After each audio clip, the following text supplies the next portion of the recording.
Lord Hannon of Kingsclere. My Lords, it's a great pleasure to follow the noble lady Baroness Bennet, my noble friends and Lords opposite. In fact, I would like to associate myself with all of the informed concern and expertise brought by so many more qualified than myself. So I don't want to add anything to what's already been said other than to associate myself with the congratulations to my noble friend Baroness Wilde and to Laura Trott for bringing it before us.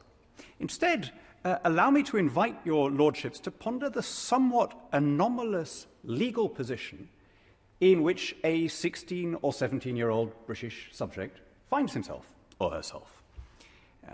At that age, you are allowed to pay tax, but not to quit full-time education. You're allowed to have sex, but not to watch it on screen.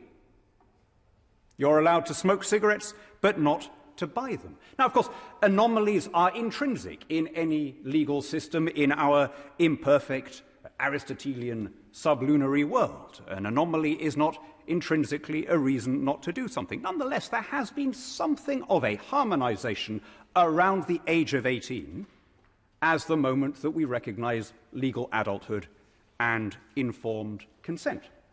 You have to wait until your 18th birthday before you can buy a bottle of wine, or a knife, or get a mortgage. Probably not in that order.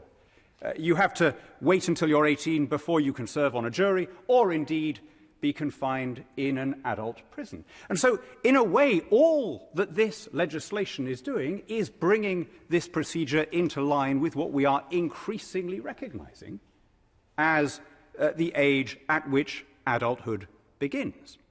And this has been, by the way, a move carried out under governments of all parties. It was the last government, I think, that raised the age for buying fireworks, for using sunbeds, for buying knives, and so on.